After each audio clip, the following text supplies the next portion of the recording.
Bryan thinks that relationships are about threes, not twos, because we can have this third party, third person.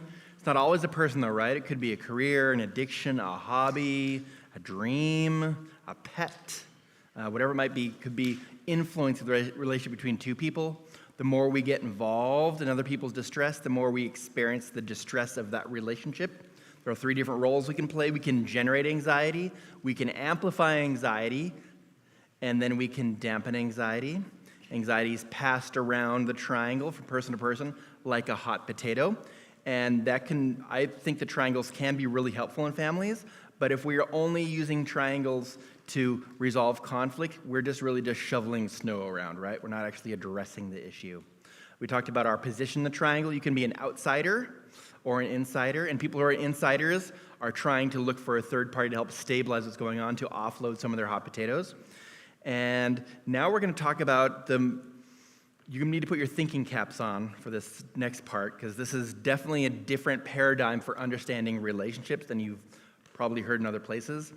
So I need you to think about triangles as having their own characteristics and personalities separate from the people who are in the triangles. So think about the shape, not the people. And I talked about two types of triangles. I talked about stable and unstable triangles. And those two labels of stable and unstable, one is not better than the other. There are times I want to be in a stable triangle. There are times I want to be in an unstable triangle. And stability and instability have nothing to do with the amount of health in the triangle. Okay? Stable and unstable have nothing to do with the amount of dysfunction in the triangle, okay? Stable and unstable are about the triangles themselves, and triangles themselves have power. Stability predicts whether or not the triangle itself wants to change. Stable triangles are cool. They're good. We are stable. We are resistant to change. Doesn't mean we can't change. Just like I could sit in this chair. It's stable. If I wanted to, I could tip it over, right? But it's resistant to that. Unstable triangles want to change. Unstable triangles want to become stable. But stable's not necessarily better than unstable. It's just a different sort of being, different state of being. And unstable triangles are seeking stability.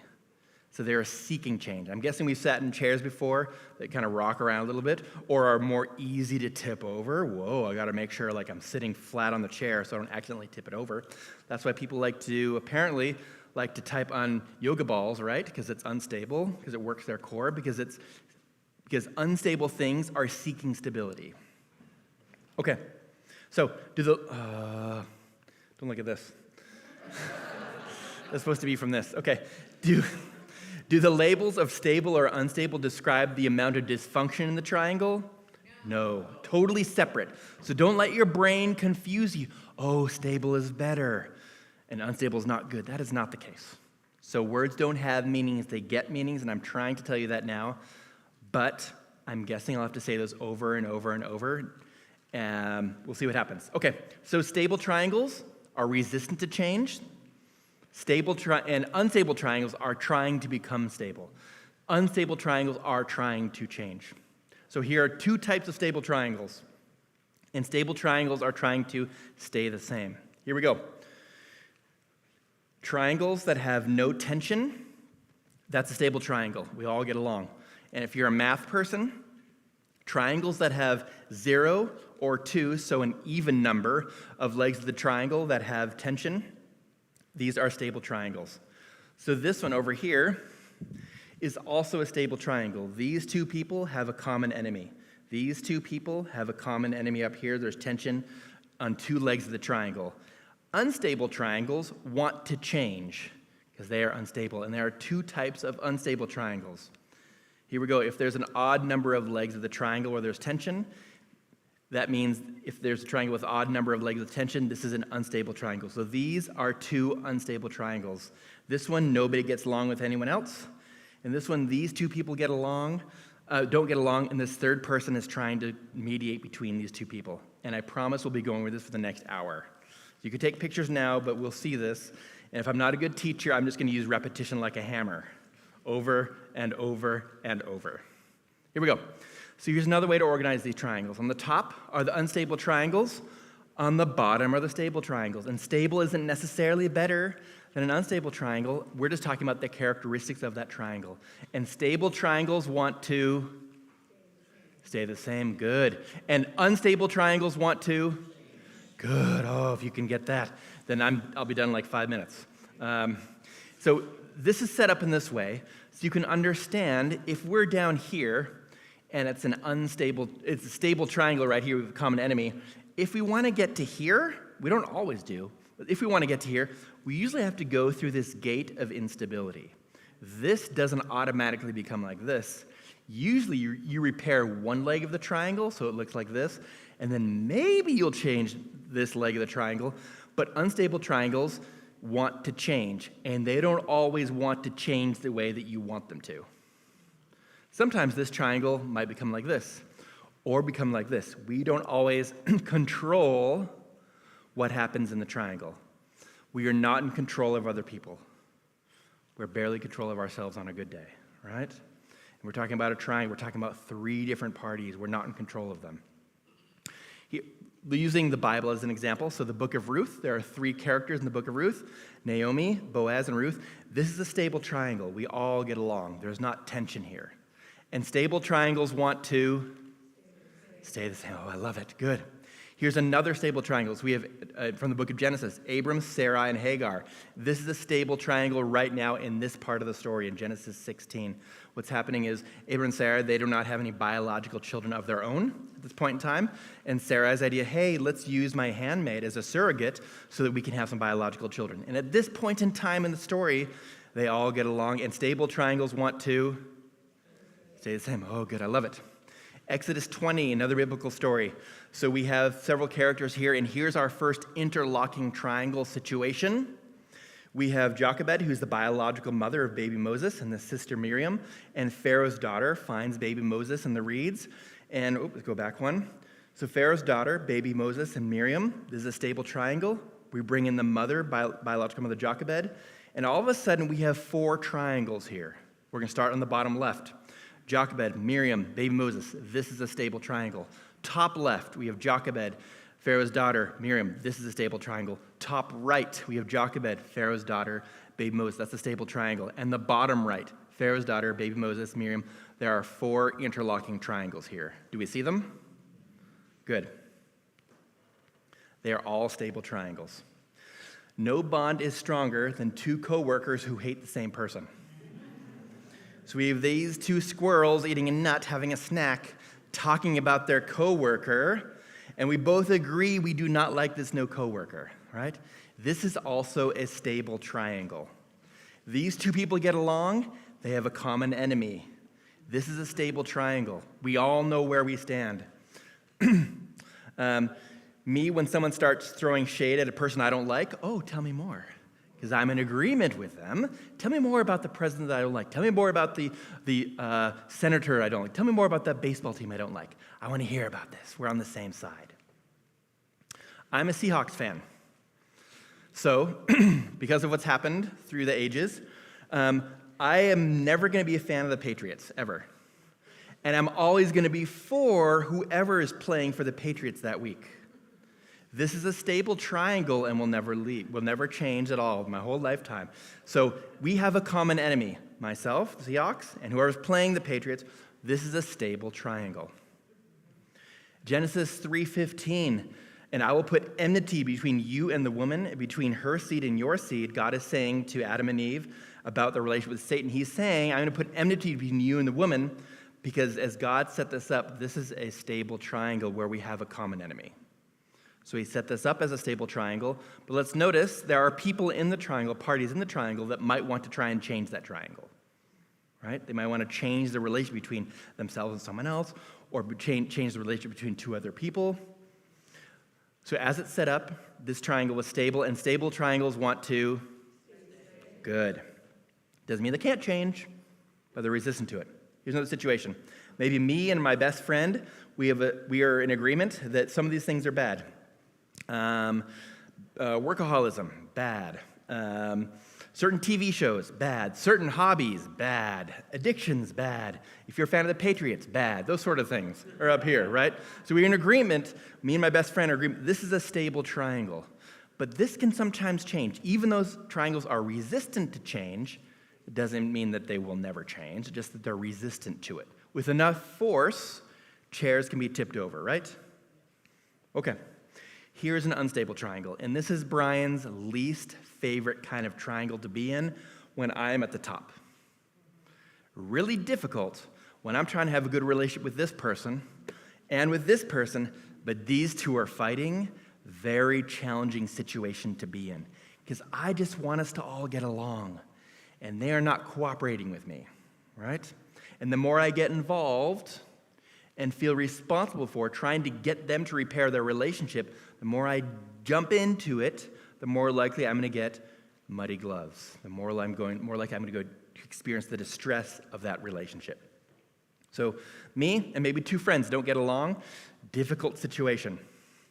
Matthew 6:34, no one can serve two masters. Either you will hate one and love the other, or you will be devoted to one and despise the other. You cannot serve both God and money. Imagine I'm working at Taco Bell and also Dairy Queen. And hopefully I schedule so every other day I'm working different places. But on a Sunday, Taco Bell says, nope, you're working for me for 6 hours.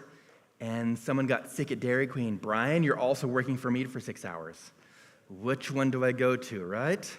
If I choose one, the other one's going to be mad at me, right? If I choose to work for Taco Bell on Sunday, Dairy Queen will become upset with me, right?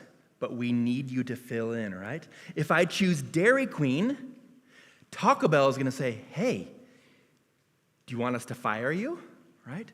This is an unstable triangle. It's uncomfortable to be in this triangle because the triangle itself is unstable, and unstable triangles want to change. Good. Not necessarily the people in them, but the triangle itself is seeking stability. And it's just going to be cleaner if I get fired by Taco Bell. So Taco Bell is mad at me. Taco Bell is mad at Dairy Queen. And if I just work for Dairy Queen, it's a lot cleaner, right? I don't have to deal with scheduling conflicts. I don't have to deal with telling one side no one day and then yes the other day. It's just cleaner for me. So this unstable triangle is seeking change. It wants to become stable.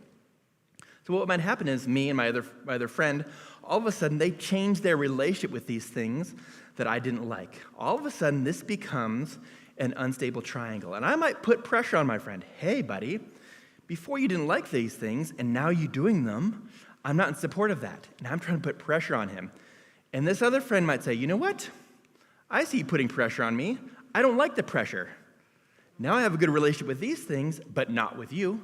So we have a common enemy. So this unstable triangle has become stable, but not in the way that I wanted. Right? What I wanted was for this to change, to go back to the way that it was. But maybe I don't always get what I want. And all of a sudden, now there's tension between me and my friend because I'm putting so much pressure on them. And now my friend and the other party, they're getting along, but they don't like me. Same sort of thing might happen if my friend moves to Boston, right? They might become a Patriots fan. We might have some challenges. And I might think, dude, you need to remember you're a Seahawks fan through and through. And he might say, hey, Boston's kind of nice. And it might change our relationship, but not in the way that I wanted it to. Because we can't control other people. We can barely control ourselves on a good day. So here's stable and unstable triangles. And unstable triangles want to change. They want to change. They want to become stable. And stable triangles want to stay the same. Great. So here's an unstable triangle. Maybe Pastor Angel is caught in the middle, and we have some people at this church who are more about team grace. Maybe some people at the church are more about team law. And there's a chance she's trying to maintain a good relationship with both sides, but maybe these two groups are in tension with one another. We don't know. I don't know if Tim has cats or dogs, but maybe there's some people here at this church who are pro-kitties and other people who are pro-puppies, right? And sometimes pro-kitties and pro-puppies don't always get along, but he is trying to maintain a good relationship with both sides, but it's hard when the bottom two are fighting like cats and dogs, right? Another situation, I don't know what happened here during COVID, is some people in the church were pro-masks or anti-masks. I'm guessing that people were representing both sides, right? Maybe Dennis was trying to maintain a good relationship with both sides, but there's tension here. It's a difficult situation. This is an unstable triangle. It'd be so much easier if Dennis said, you know what? I'm choosing a side. And when he chooses a side, the other side will say, I see. You like them more than me. Well, I'm going to put some distance between you and me, and now I'm mad at you. And this will become a stable triangle. Another situation, I don't know what happened with this church when it came to responses to COVID, whether it was vaccines or alternative approaches. I'm guessing there are people represented on both sides. So maybe the pastor's trying to make a decision. How do I maintain a good relationship with both sides, even though these two are in conflict? Global warming, people just hugging trees versus global warming, just God hugging us closer. Depending on how you see it, you might be trying to maintain a good relationship with both sides, even though these two sides are in opposition to one another. And what would be really nice is if you would just pick a side. Now we know where we stand, and this unstable triangle could become stable. Looking at this carpet, I do not see the green or the orange carpet, but sometimes churches are split over carpet or other design aspects, correct? Because people care about those things. And sometimes we're fighting, and it's hard when we are trying to maintain a good relationship with both sides. It's difficult to be in these sort of triangles because these unstable triangles are wanting to change. Later on in the story about Abram and Sarah, their names changed to Abraham and Sarah. They were able to have a baby through surrogacy, through Hagar, and notice what has changed in the story. There's tension between Hagar and Sarah because Hagar has a baby bump. The baby isn't even here yet, and already that is affecting their relationship. Remember how we talked about the addition of a third party can change the way two people interact? The baby isn't even here yet, and already it's changed the way they're interacting. Later on, the baby comes, and this is Ishmael. So we have an unstable triangle here, and we have a stable triangle here with Hagar, the baby, and Sarah. In the biblical story, Sarah was not even present at the birth. It was her idea to have a surrogate, to have Ishmael, but she decided, this is not my baby. I'm not going to be present at the birth. I want nothing to do with that baby. So there's a stable triangle and an unstable triangle. And we're going to flip this on its edge to explore the story with the other characters that show up in this family. So if Hagar and Abraham getting along, Abraham and Sarah get along, but there's some conflict between these two. This is an unstable triangle. So here comes Ishmael, and then later on Isaac comes, the biological child of Sarah and Abraham, and Ishmael is the biological child of Abraham and Hagar. We know that Abraham cares about his two sons. Here's where it starts to get messy. We know that Sarah prefers Isaac, so this triangle right here, is this a stable or unstable triangle? Yes, it's a stable triangle. Everybody's getting along. Good. How about this one down here, stable or unstable? Also a stable triangle, and we know this because 0 or 2 legs of the triangle, if there's tension, that's going to be stable. There are 0 legs of tension in this triangle, so we know it's a stable triangle. So we have 2 stable triangles, 1 unstable triangle, but there's still some relational lines to show here. It gets a little more complicated. We know that there's a little bit of tension between Ishmael and Isaac because Ishmael is caught Isaacing Isaac, teasing Isaac. So here's an unstable triangle, and we know how Sarah feels about Ishmael. There's some tension there. Hagar and Ishmael have a common enemy. So this triangle right here, these two have a common enemy. Is this stable or unstable? Good. I love this unifying stable, unstable. I love this. And so this is stable. And then, does anyone remember in the story, if you're familiar with it, what is Sarah's idea to this mess? What? Exile, that's right. Sarah's idea is, this is a mess. Let's get rid of the people that I don't care about. Get rid of Hagar, get rid of Ishmael, right? So let's watch what happens. So much better, right? And because we kicked those people out, all the tension we had with them disappears, right? The tension between these two children has passed down for millennia, right? And we are still experiencing that tension on a geopolitical stage. Just because you kick someone out does not mean the tension disappears. The tension was not dealt with, and we still are inheriting and dealing with, and billions of dollars have been spent and lives have been spilled because of this tension, right? Because diamonds are forever, triangles are forever. Just because someone passes away or moves away does not mean the tension we had with them disappears. So Sarah thinks this is a good short-term solution, cutting someone off, but it does not actually address the tension. Because triangles are forever. It can outlive the people in them. Abraham and Sarah, Ishmael, Isaac, Hagar, they've passed so long ago, but we are still dealing with this choice. Here's another unstable triangle. And unstable triangles want to, they want to change. They want to become stable, that's right. So here's another one. Jacob, Leah, and Laban, nobody gets along with anyone else. This is Genesis 29. Because triangles themselves have power. Because of this, the triangles themselves influence our interactions, and we're not always aware of it. But now you are. Now you know why it's difficult to be working for Dairy Queen and Taco Bell. Oh, I can see I'm getting pulled. These two have tension, and I'm trying to have a good relationship with this side and this side, but it is so hard to play monkey in the middle. Because the more I get involved with that tension, the more I experience the tension of that relationship. I feel like I need to just make a choice. And in doing so, if I choose one side, and Dairy Queen's mad at me now, at least I work for Taco Bell, it simplified things, but this has now become a stable triangle in doing so. And maybe you're like, wow, Bryan, you've been talking about stable and unstable triangles for the past 30 minutes. I don't know what to do now. Here's an opportunity to talk amongst our tables to try and figure this out. So, explain to Charlie, what is the difference between stable versus unstable triangles? Can you draw on a piece of paper or provide an example of a stable triangle? Can you draw or provide an example of an unstable triangle? So talk amongst your tables and try and address these questions.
Between stable versus unstable triangles. Stable wants to stay the same, good, and unstable wants to be stable. They want to change. Awesome. Oh, this is good. Okay, can someone provide an example of a stable triangle? Yes, good. Okay, moving on. No, okay. So the answer is yes. Does someone else want to tag D to jump in to provide us the example? Have in common, two people. The enemy of my enemy is my friend. So two people have a common enemy. That's a stable triangle. Good. And the stable triangle is separate from the people in them. It's its own little entity, its own little platform, its own little stool upon which the relationships are built. And the triangle might be seeking stability or instability, and that might be different from each individual in the triangle. So the triangle is separate from the parties in it. It's a little bit odd to think about it that way, but if you can conceptualize it that way, this can explain why some relationships are so tricky for you. Because it's an unstable base for the relationship, and it might be unstable. It changes to stable, and then it goes back. Because people might want different things that are in the triangle. Okay, can anyone provide an example of an unstable triangle? Yeah.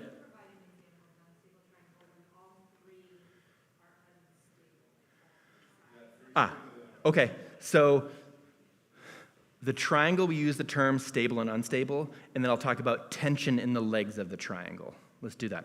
I'm going to... Okay, can I use an example from your life?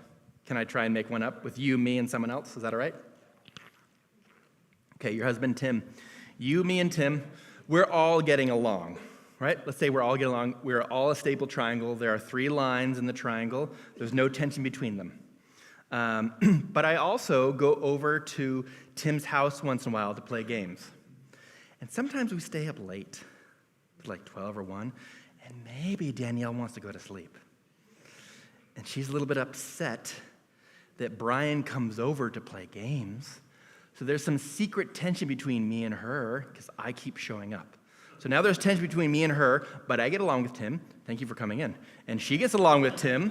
So this was a stable triangle, but now there's tension between us. So there's one line of tension, and Tim was like, well, I want to have a good relationship with my wife, but I also love playing games with Bryan. And so this is an unstable triangle if there's tension between us. And unstable triangles want to change. Good.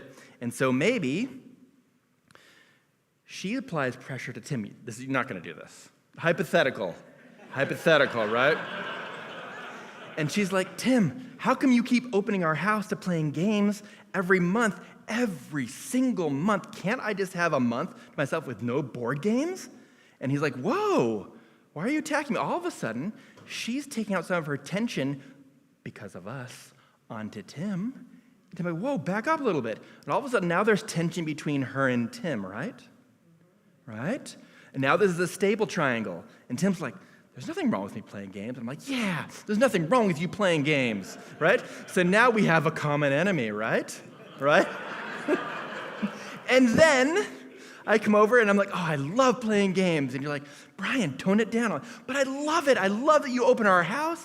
You're like, Bryan, chill out. I'm like, I'm just so thankful that everyone in your family is so happy that I'm here. You're like, Bryan, chill out. What's your problem? What's your problem? All of a sudden, we start to experience some tension, and now there's tension all the way around the triangle, right? And now, because there's tension all the way around the triangle, because this is an unstable triangle, if he's going to make a choice, he's probably going to choose his partner, right? Like, you know what? Bryan, I enjoyed playing games, enjoyed in the past playing games, but I think we need a few months by ourselves, so we can reconvene maybe in the fall. So I need to make sure I'm supporting my partner. So they are on the same side, and now they have a common enemy. So it's shifted from stable to unstable, to a different stable, to unstable, to a different stable. How does that do, for an example? Yeah, thank you. But I just want to clarify that June 14th is good. Okay. Good. I'm glad we had this conversation. For multiple reasons. Okay. Thank you. Yes. I have a question. What if you have it that, okay, the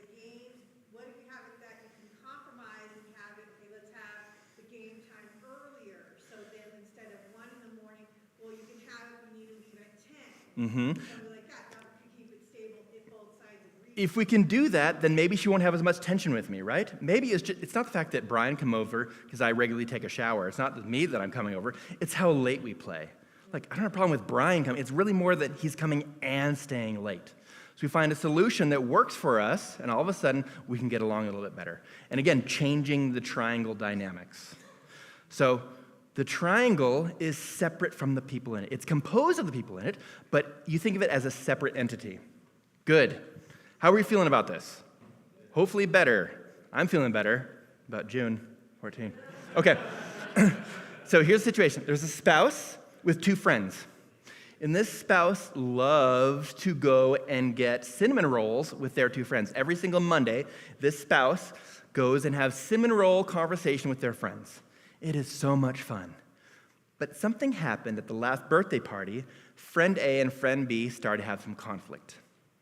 Maybe they came late to your birthday party, or the gift they purchased wasn't quite as nice as they thought, or a comment was made, or they misheard it. For whatever reason, there's tension between them. Is this a stable or unstable triangle? A little more. This is an unstable triangle. Unstable because there's only one leg of tension, either 1 or 3 is an unstable triangle. Plus, this person's trying to maintain a good relationship with both sides. I like both of my friends. I like them both. So now, because there's tension between these two, friend A and friend B are both saying to spouse A, please, can you hear my side, how they mistreated me? The other person saying, how dare they did, like, they're not even going to apologize for what they've done. Listen to me. So friend A is hearing it from both sides. And the bad news is we cannot get together on Mondays to do Cinnamon Roll Monday because these two will not talk with one another. Good news, she can go to Cinnamon Rolls Monday and Cinnamon Rolls Friday with the other friends. You get twice as much cinnamon rolls. But what she's really going for is not the cinnamon rolls, right? It's to have the conversation. Spouse A says, I'm going to talk to my spouse. Honey, here's what's going on. And we already see she's generating the anxiety, right? Here's my anxiety as my +1. Here's the thing I want some help with. And spouse B, the good news, spouse B already has a well-informed opinion about each friend. I like friend A. They are great. This is good. We get along. Friend B, never really liked them. And now we have 4 triangles. Let's look at them. Top left, spouse A, spouse B, friend A. This is, what kind of triangle is this? Good. On the right-hand side, top right, we have spouse A, spouse B, friend B. What kind of triangle is that? It's an unstable triangle. There's tension here. Spouse A is caught in the middle. How about the bottom right? We have spouse B, friend A, friend B.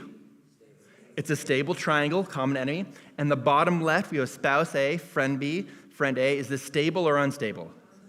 Unstable. So we have a mix of 2 stable triangles and 2 unstable triangles. And stable triangles want to stay the same. They're resistant to change.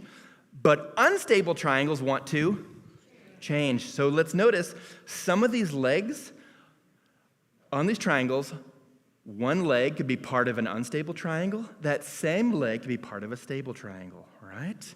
And that tension in that relationship of stability, I'm not supposed to change, and also it'd make this part easier if I did change.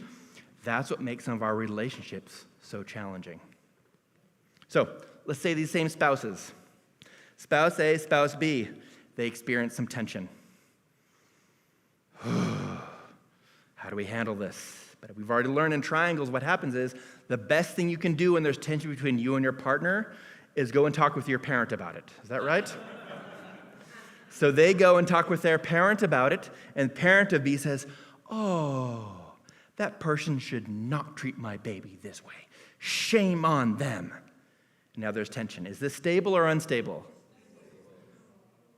I heard some people go, It's a stable triangle. They have a common enemy, right? Right? Good news is, luckily, spouse A also has access to their parent. The next best thing you can do is have the other person go and talk with their parent, right? You know how spouse B treated me? Oh, no, you don't deserve that. And I don't know if I ever really liked them anyways. Now you're experiencing what the rest of us saw. There's tension here. So here's, what kind of triangle is this one? Stable, good, the common enemy, spouse B. And even better news, both of these parents are Facebook friends, right? So they can chirp at each other online, so there's tension between them. Let's look at these triangles. Top left, parent of A, parent of B, spouse A, this is a stable triangle. Top right, both parents and spouse B, that's also a stable triangle. Bottom right, parent of B, spouse A, spouse B, also a stable triangle. Finally, the bottom left, parent of A, spouse B, spouse A, this is also a stable triangle. Stable triangles all around along family lines. Do we see that? And stable triangles they want to stay the same. They're resistant to change, right? Well, I'm not going to budge. They need to apologize. Well, they never bring it up. They must not care, right? And now we're blaming the other person, and it might be the characteristic of these triangles that are resistant to change. Good news is, spouse A and spouse B realize, you know what? Talking with our parents, the in-laws, probably not the best way to deal with it. Let's go talk with Nella. Let's have a little conversation, right? Provide some support. So all of a sudden, they resolve their relationship, and immediately things change, right? Every triangle that has this leg of the triangle that was stable now becomes unstable. Let's look at this. The bottom left, parent of A, spouse B, and spouse A. Spouse A is trying to maintain a good relationship with their parent as well as their spouse. This is an unstable triangle. They're caught in the middle. Same thing with this side, this spouse, trying to maintain a good relationship with their parent and their partner. This is a difficult situation to be in. So spouse A calls up their parent, hey, look, we're going to therapy, we're feeling better, we're addressing the stuff that's underlying some of our tension, and we're in a much better space now. And if you want to come to visit for Thanksgiving, you need to let go of the grudge you have with my partner. And the parent of B says, I just can't forgive that easily. I don't know if I can do that. You're asking a lot from me when just a few weeks ago you were upset with them. I'm still upset with them. Look, you're welcome to come, but you need to take a chill pill if you're going to come visit for Thanksgiving. I don't know if I can do that, because if that is, okay, you know what? Maybe you're not invited to Thanksgiving. And all of a sudden, this unstable triangle has become stable. Spouse A, spouse B, and parent of B, they have a common enemy, parent of B. Parent of A, spouse A says, you know what? My parents are visiting for Christmas. I better have a conversation with them. Calls them up. Hey, you know what? I had this tension with my partner, and you listen to me, but we're seeking some professional help. We're doing a lot better, so we want you to come, but you have to let the tension you had with them go or address it, bury the hatchet, whatever it is. You have to deal with it. And parent of A says, you know what? If you're cool with them, I'm cool with them. And it's not even my issue to begin with. I should have never gotten involved. It's your marriage, not mine. So, okay. We'll have a conversation. I can be on my best behavior when I come for Christmas. We'll be okay. So all of a sudden, this relationship changes, and now we have another stable triangle. So we have 4 triangles right now. Bottom left, this is a stable triangle. Top left, this is a stable triangle with a common enemy. Top right, parent of A, parent of B, spouse B, common enemy. And bottom right, spouse A, spouse B, parent of B. And parent of B is the common enemy for everybody. And this person is mad, bitter. How did this happen to me? I was just trying to be supportive, right? How did all this happen? I don't know how I got in this position, right? How could this person, parent of B, have avoided this whole situation? Detached, or at least saying, whoa, whoa, whoa, whoa. This sounds like your hot potato, your marriage, not mine. But instead, they got involved. And now they're on the outs, and they are pissed off at everybody else because everybody's mad at them. How did I become the villain when I was just trying to help? We can't control other people. We can barely control ourselves on a good day. So all of a sudden, the influence of the triangles is starting to change the relationships within this family construct. Every behavior is a symptom of the system. And if we can understand how triangles work, we'll have a much better understanding about why some relationships are so tricky. And it's often because of the presence of some unstable triangles. And maybe one relationship is part of 2 or 3 or 4 different triangles. And some of those triangles might be stable, resistant to change, and other triangles might be unstable, trying to change. So you're experiencing this push and this pull. It feels really awkward in these relationships, and it's not always about the other person. Sometimes it's the stability and instability of these overlapping triangles. And triangles are forever. You can outlive the people in them. Sometimes unresolved tension we have with other people, even if they move or pass away, still influences the way we interact with other people in the world around us. Okay, let's do a magic trick. Oh, did you see that? Where did the rats go? In the hat. How about this? Oh, where'd the rats go? In the hat. Did we all see that? Okay, let's do a few more magic tricks. Here's a person, a family, 2 other people. Let's watch the rats. Ready? Oh, we saw where the rats went, right? And now because the rats aren't there, these 2 people can get along. Oh, more rats going away. Okay, now there's no rats here. These parties can get along. See that? There's still some rats that have not been dealt with. Let's watch them. Oh. So, are the rats gone? No, they're in the hats, right? They're still present, but they're in the hats, right? They're not out and about causing a ruckus. They're in the hats. But only 2 parties are holding the rats, right? And now there's no tension on the outside, so we can all get along. So the question is, are the rats there or are they not there? Oh, they're there? They are there, right? But some people are swallowing the rats to get them out of the way of the relationships. What happens is, the rules of this church or the rules of the family might say, we can't have rats. We can't have tension. Someone needs to deal with it. But we don't know what to do with the rats, so someone has to get rid of them. So we have to hide the rats, hide the upsettedness that we have, hide the resentment we have, hide the unresolved tension we have with someone else, because we're supposed to get along. If I'm in a relationship with you, it's uncomfortable if there's tension around us. I'd rather just pretend like it's not there, so at least we can be polite and just sort of get along. So what happens with the rats? We don't always know who is swallowing the tension. Sometimes the tension is never dealt with, and someone's just absorbing it, swallowing the tension, because it's easier, or it feels easier, to get along with someone if there's smooth waters. I'd rather have that than choppy waters in our relationship. So I'll swallow it, take one for the team, sacrifice my own well-being, so we can have some pseudo-harmony on the surface. What happens is, these rats will end up eating away at a person's well-being. If they're swallowing the injuries they've experienced in the relationship, or the tension they had, or the resentment, or the bitterness, that will eat away at that person's well-being. And the longer the rats are in the hat, the more likely this leads to rat-sentiment. Right? Right? So upsettedness starts with upsettedness, then that grows to resentment, and that changes the relationship.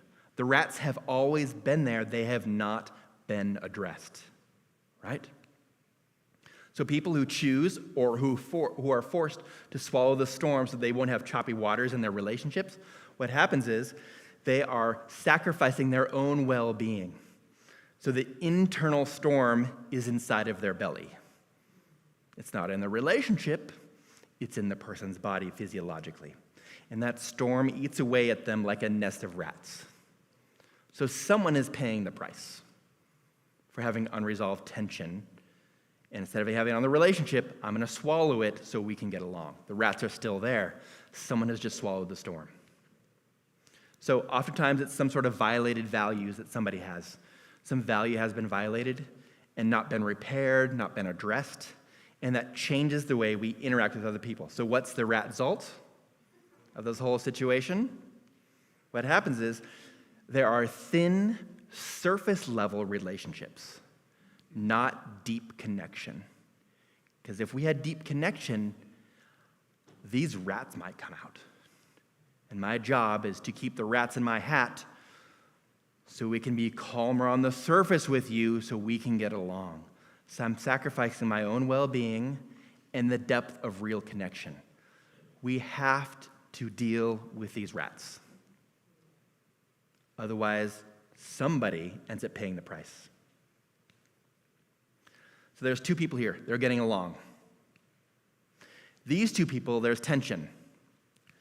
These two people are getting along, but one person has swallowed some rats. This is pseudo-harmony. There's still tension there. And the triangle might feel stable or unstable, but one person is sacrificing their own well-being to try and keep it that way. Because the family demands that this maintain as a stable triangle or as an unstable triangle, whatever's going on, and usually someone's paying the price. Okay, let's skip through some of this. Let's jump to the end so we can get some practical stuff. Here we go. I'm the hero coming to the rescue. I accept the invitation to get involved in other people's unresolved conflict, and I have no emotional capacity to deal with my own business. Sometimes it's easier to help other people move, and then when you come home, I'm tired, and not deal with your own stuff, right? Okay, so let's get to this. We cannot completely avoid being in triangles. We will always be in triangles. We cannot avoid that. And it's not about pretending like you're not in triangles. It's becoming more aware of these triangles, how triangles operate, the hot potatoes that are passed around, our position in the triangle, our role as a generator, amplifier, or damper in the triangle, recognizing the platform of the triangle. This feels stable or unstable, and recognizing how that might be influencing our relationships. So how do we detriangulate ourselves? Detriangulation is all about not absorbing, not catching other people's anxiety, and having that affect us as if we have just absorbed it. So we're not going to take other people's anxiety. We're not going to jump in to rescue them. We're not passing anxiety on. How do we not get roped into other people's unresolved distress? And the first thing is our mindset. Part of that is just increasing our awareness of what's happening, right? Insight. Insight into the fact that my relationship with another person might be affected by a third party I haven't even thought about. Relationships are about threes, not twos. It's not just me and them. There's probably some third party involved, not always a person, but some third party involved. There's a chance the presence of that third party is affecting how we're interacting. There's a chance that my role or position in the triangle is affecting how I'm interacting with that other person. And the triangle itself might be stable or unstable. So how do we do this? Before you say or do anything in that triangle, remember you might be absorbing someone else's distress and it was not your distress to begin with. If you were cool, calm, collected, and then knock on the door and they came in and you started to feel anxious, you were probably catching their anxiety. If they're calling you, oh no, I don't want to pick up, you might be already catching their anxiety. So when you suspect what the other person is sharing with you is not your problem, and then you know that the anxiety does not belong to you, you have an opportunity to make some choices, to make some intelligent, intentional choices about what you're going to do. Because some things are not your responsibility. It's not your responsibility. Other people's happiness, their choices, their behavior, not your responsibility. You're not in charge of other people. We're barely in charge of ourselves. We can share calmness with them. We can jump in to save them if we need to. But if this becomes a habitual pattern, there's a chance that something might be happening in our relationship, that they are becoming dependent on us. We are robbing them of the opportunity to develop mastery, et cetera, et cetera. So 2 immediate questions to ask yourself. This is why I'm here this weekend. 2 big questions. The first one, is this my problem? Basically, am I an insider or am I an outsider? Is this my problem? And more importantly, is this my anxiety? Or have I just caught their anxiety? Is this my hot potato or is someone else's hot potato? 2 big questions. And if the answer is no, it's not my problem, or it's a gray area, Bryan, it might be my problem, or other people are telling me it's my problem, you have to sit there and think, okay, is it my problem? And you might say, well, Bryan, in our family, in our culture, one person's problem is everybody's problem. It's not as simple as whose it is. It's a shared experience. And that might be the case. But my next question would be, okay, who instigated, or who is the initial mover, or whose main responsibility is it? And you go, oh, but that's confusing, Bryan, because there's 10 between my kids, and I'm a parent, so I do have some responsibility. So it's still a gray area.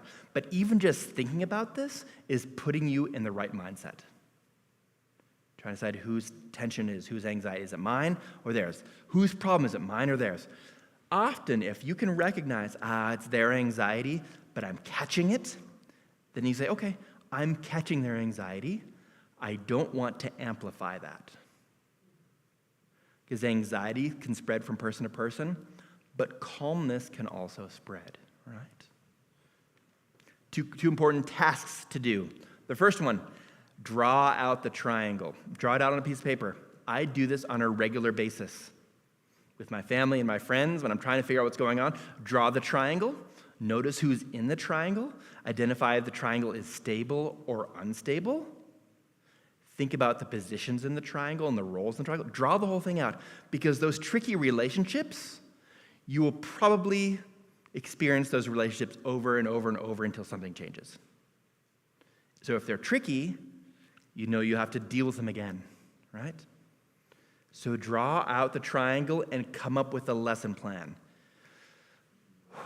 Here's what I'm going to do next time they call me.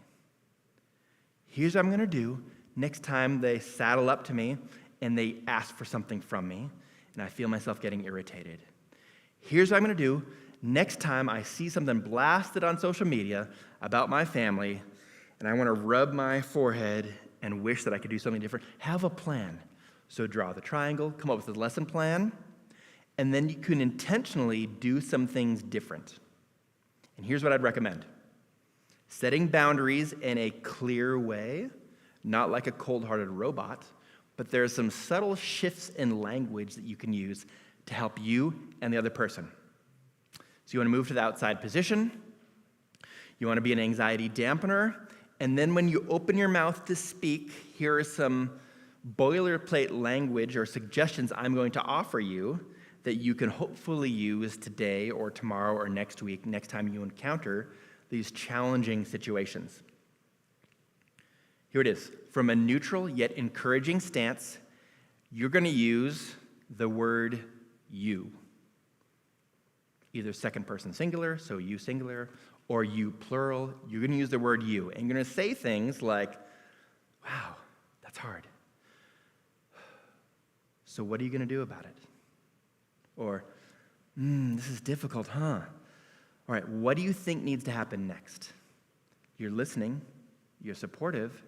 You're also sending a subtle message that you believe that they have some ideas about how to handle this, right? Because remember, triangulation is an anxiety management strategy. There's so much distress. I'm trying to offload my distress so that I can feel calmer. There's a chance, as an anxiety dampener, you can share your calmness with them, even though the problem has not been resolved. They don't have to offload their hot potatoes in order to feel calmer. They think they do, but they can experience more calmness without needing someone to rescue them from their hot potatoes. So, using this language of you can say, you know what? You're resourceful. I know you can solve other problems, and I bet you'll find a creative way to work through this as well. What do you think is the first step? Again, you. It doesn't mean I'm abandoning you. It doesn't mean I'm not going to support you. But you're gently letting them know that this is their issue and you believe they have some capacity or capability or initial ideas to find some sort of resolution to this. Well, I know you're capable, taking whatever course of action is going to be best for you. So what do you think that's going to look like in your life? What do you think is the first step? Again, it's not about solving the whole problem. Even just the initial steps can provide some momentum. Maybe it's a couple. It sounds like you're in a really difficult spot in this relationship. And I'm so sorry. I'm so sorry this is so hard for you. But I'm also confident that you two can find some sort of direction or resolution, or at least initial steps to work through this. So what do you think you need to work through this? What kind of resources do you need? What kind of ideas do you need? And at this point in time, some of you might be thinking, Bryan, I can't say that in my family. My culture, we can't do that. Fine. You can say we. All right. What are we going to do about it? But you mean you, right? I'm here. I'm here for you. Good. I'm so glad you came here. Good. We can get through this together. Knowing that you're going to be able to tie some of your own shoes together, right? It's not always going to be we. I'm here to support you, maybe do some things, but I also know that this is your challenge. Yes, we have a responsibility, but I also know that this is also a you thing as well, right? This is super powerful. If you do this enough, you will train them, and yes, I mean train, when they keep coming to you, and you're chatting with them, what are you going to do about it? What is the first step? And they go and they try it, and they come back. That didn't work. Oh, it didn't work. That's hard. Okay, what do you think needs to happen next?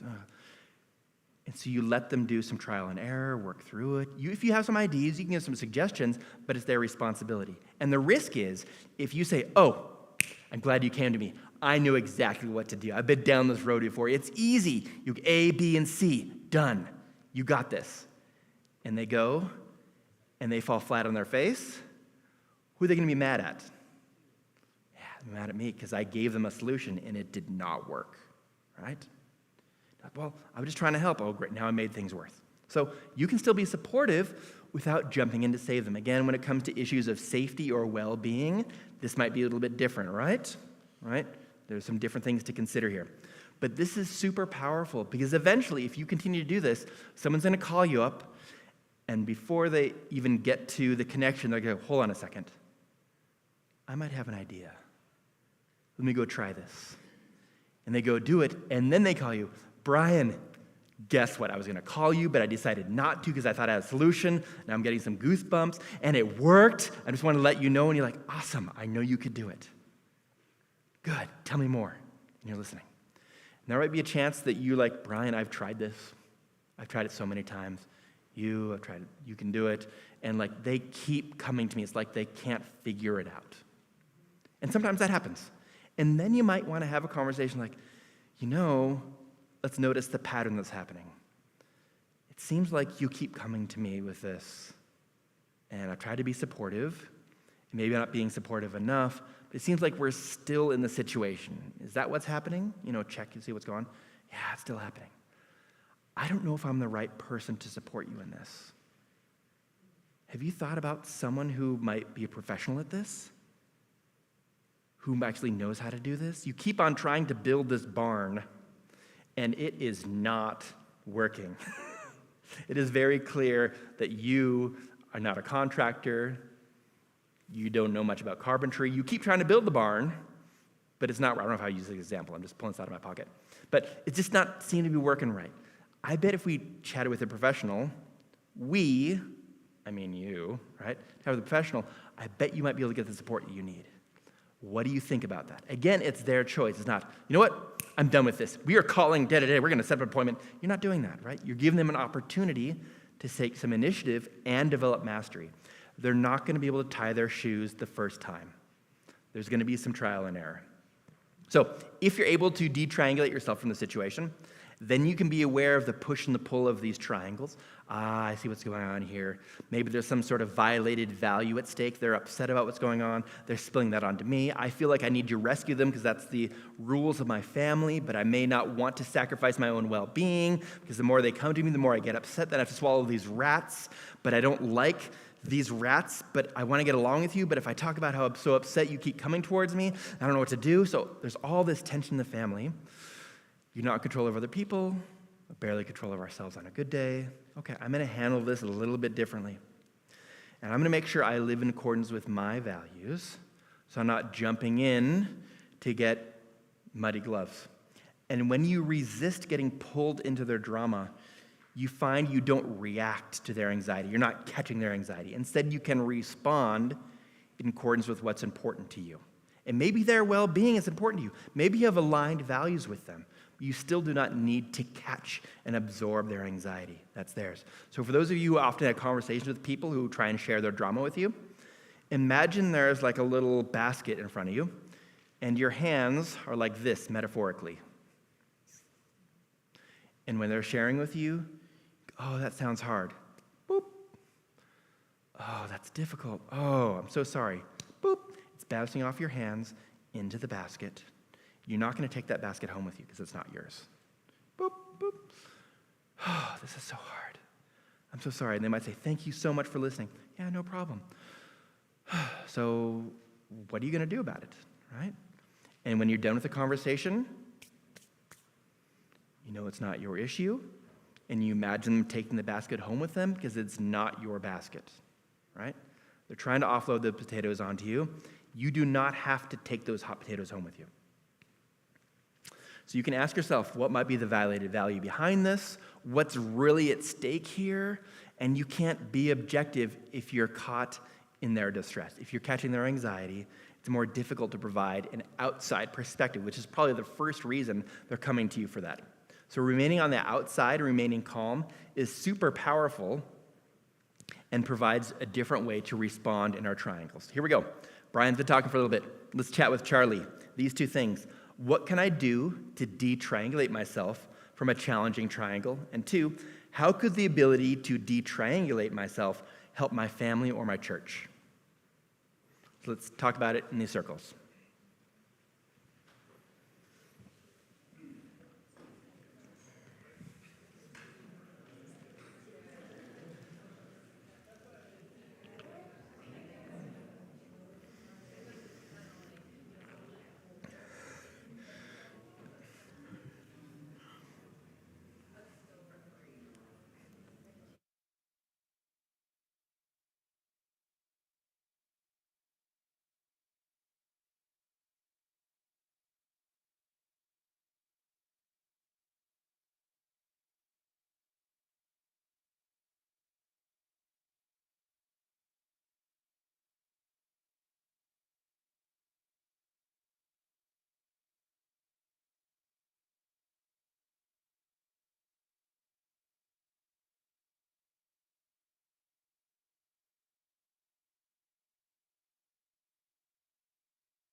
if we're tracking.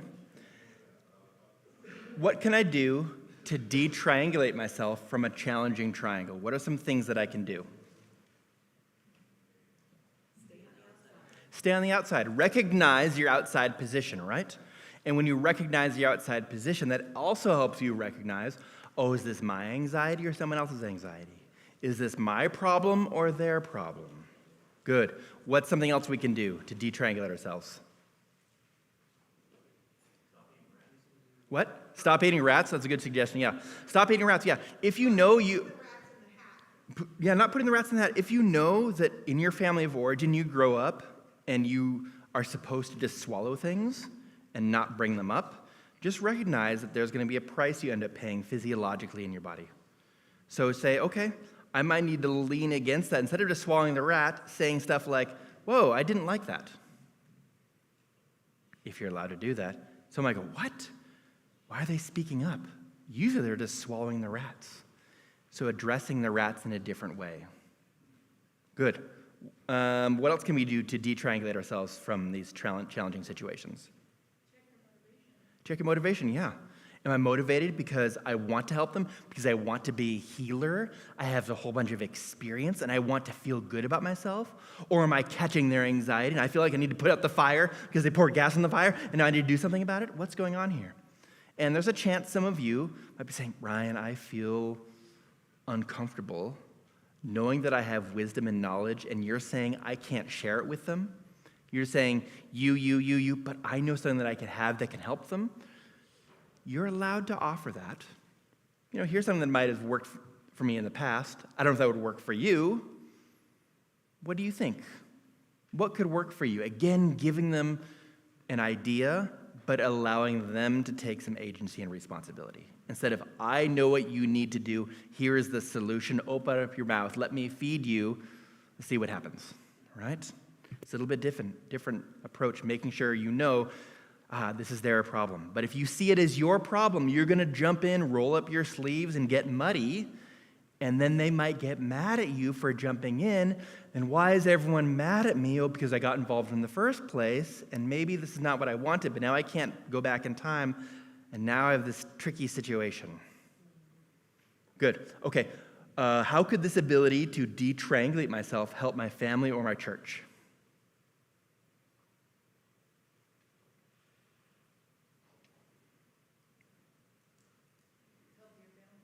Healthier boundaries, good.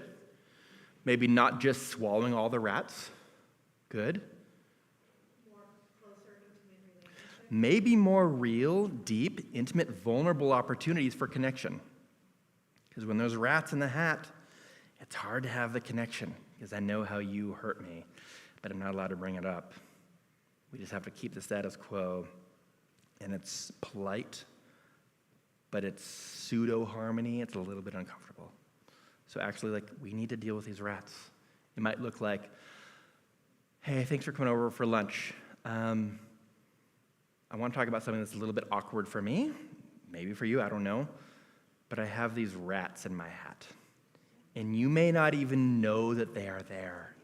I am so good at hiding these rats, I don't know if anyone even knows about them. And it's scary for me to talk about them because I don't know how you're going to react to the rats. I know how I react to the rats. I don't know how you're going to react. But this is something that I want to talk about because I want to have a real relationship with you. And it's hard for me to do that when I have rats scurrying around in my hat. When I'm swallowing the storm in my belly, I don't feel as comfortable in this relationship. Good. Okay. Oops, wrong one. Here we go. I finally found it after 15 years, the scroll of truth. You're catching their anxiety if you're solving their problem.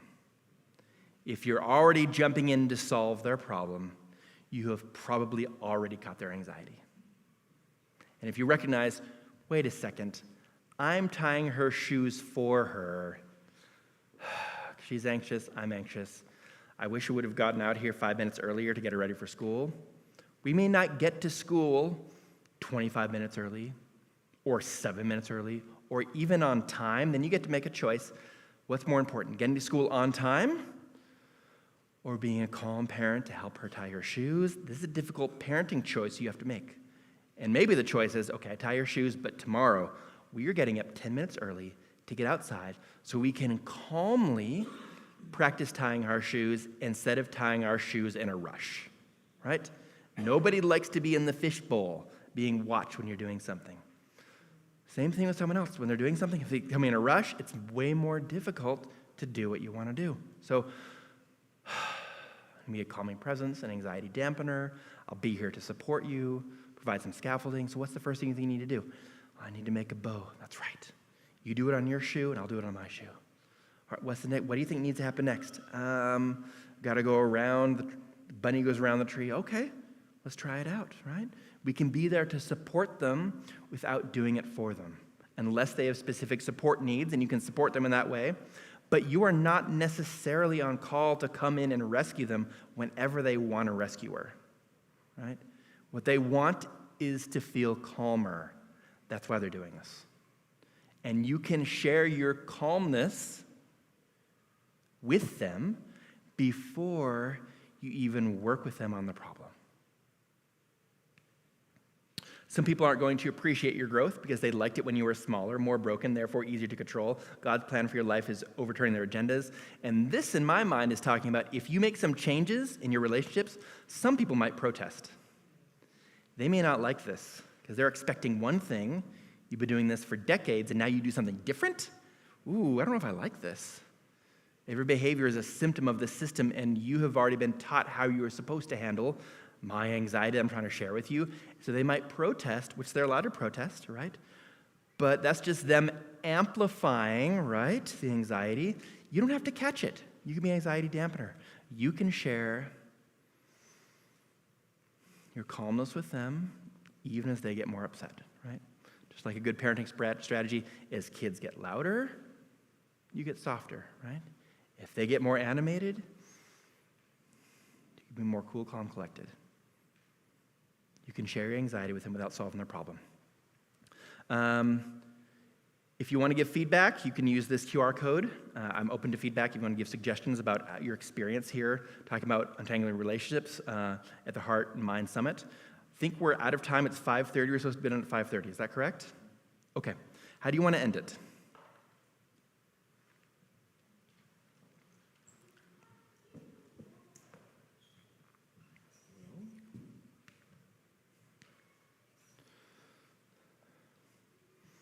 Thank you. Okay.